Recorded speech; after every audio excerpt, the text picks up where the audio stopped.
INEC indeed devised a messaging process by which they can reach all the officers by instant messaging and all that via their cell phone to the most hidden polling, the most remote polling station anywhere. So as they are listening into this program, as they're hearing us, if they have problem in Antonio and all that, they should be able to see what's the situation and have it resolved. It won't take an eternity. That's the benefit of technology and instant messaging. That's the point. So as the Demagua quiz giving us a feeding, we've not seen anything and all that. Because when we talk about citizen action, citizen pressure, citizen initiative, and performing one's civic responsibility, there's no more thing that people can do than doing all they're doing now. They want to vote, they can't get to vote. So cry out to those who are managing the election and say, please, what can you do? Without waiting and saying, no, we can't vote anymore. So we go home. And so the citizens are doing their part. INEC ought to, and I believe that they will have done so because I know that there are a lot of thinking and a lot of thinkers in INEC. So this will have been anticipated. And I think that once they are getting this information, this feedback, which is very important, even from channels, they need to deal with those feedbacks and then redress the situation, going forward. That's the point I'm making. So that at the end of the day, it won't just be a matter of reeling out statistics at the end of the day and say that, comparatively, compared to those who voted in 2011, there's a significant leap. So we are better off than we were. No, that won't wash. Okay, we have a tweet also that has been coming in now.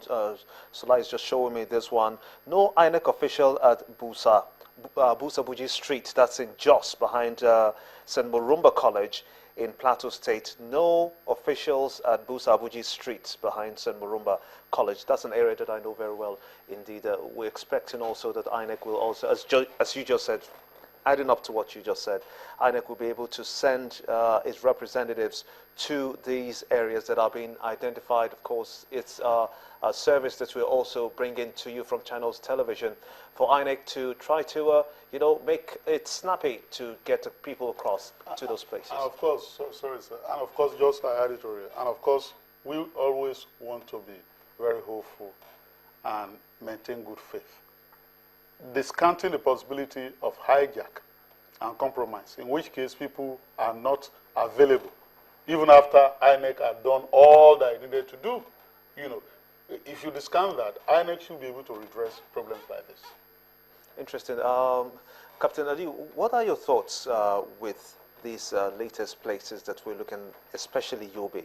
And it's a contrast. The environment there, the state itself, Yobe State, is a contrast from Ogun State.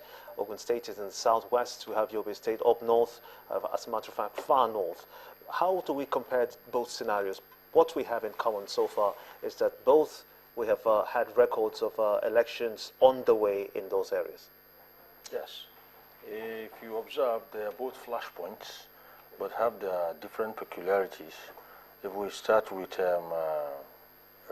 Yobe, Yobe is one of those three in the northeast where we had insurgency. And if you observe in the last 6 weeks, the military has been able to make inroads and liberate the place. Particularly pay attention to the use of the word liberate.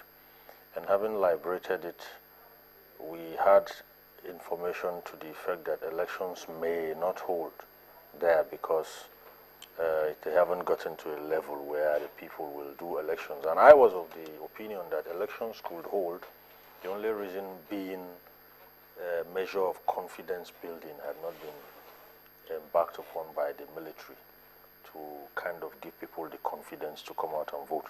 What we are seeing today, the report we're getting, is an antithesis. We're seeing a surprise situation where a place where we thought people will fan out from it's actually become a center where people are expressing their democratic mandate or their franchise, which is very encouraging indeed. You can see that despite the dire nature of their challenges, they still came out to come and cast those votes. That's a very strong statement for democracy. That's a very strong statement for the fact that Nigerians are resilient, particularly when it comes to hard times and difficult times like this. And going to Ogun State here, Ogun State too has had its own peculiarities.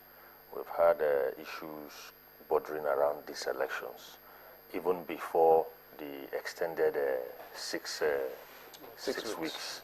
Where it has always been dicey and very, very hot around there. And today we are getting all calm, all silent.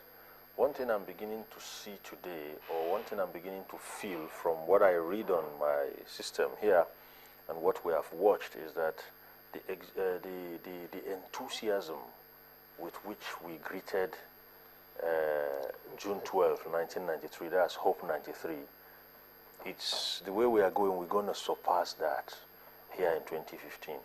I recalled in 93 when Nigerians came out to vote. You could feel the enthusiasm, you could virtually smell it in the air. You could see positivism written everywhere, regardless of your political leaning. The idea of we all want to go this way, and we are all going this way. I'm seeing the same enthusiasm today, regardless of political leanings. I've seen an unwritten resolve across this country by people to just do it right. That ballot must get into the box, and we have to show certain people, or we have to show the world that we can do it through the ballot box, regardless what was said and printed pre-election day. That is very encouraging, particularly coming from those areas we thought would become do I call it battlefields? Exactly. Including Borno State, of course. Including Borno State, where we got information that it's been peaceful so far. Goza has been recaptured by the Nigerian military forces. Exactly. And actually, at the time we spoke to our correspondent there, she said that accreditation was actually ongoing at those areas. Indeed. I would have expected, going forward, that this kind of moments can be seized by the armed forces. These are the kind of times our armed forces can actually collaborate with the media to exploit the successes of the moment and make a statement, not only here, but within the region. I would love to see military top brass with Goza under their feet, telling the world that this is us, we're here. Well, let's take a moment now to go to Nigeria's north-central region, specifically Kogi State, where Segun Salami is standing by to tell us what exactly is happening in Kogi State.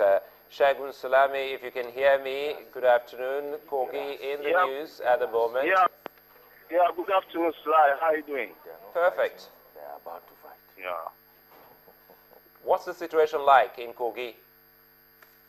Yeah, just like every other state, Sly, Kogi are also going to the poll.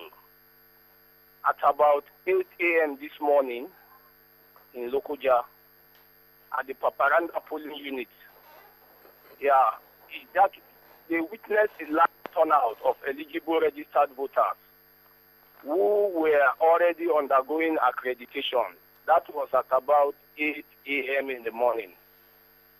So from there, I proceeded to the cinema polling unit. There, eligible registered voters were also on ground. INEC officials were on ground, but accreditation has not started at about 8:30. The INEC official was addressing the people on where they will find their names and where they will line up. So from there, I also proceeded to Ganaja village, where there was a large turnout because the polling unit at Ganaja village comprises about 5 polling units. But that was at about 9:30 a.m. As of that time, accreditation is yet to start. But the people were already on ground waiting to be accredited. I spoke with someone there who said they have been there since 8 o'clock and that accreditation was yet to start and that they have not spoken to them. They have not given them any reason. So from there, I came down to Lokoja, the governor's village, which is about 3 hours to Lokoja. As I speak to you now, I am in Lokoja, where the governor was accredited at about 11 a.m. this morning, and his wife.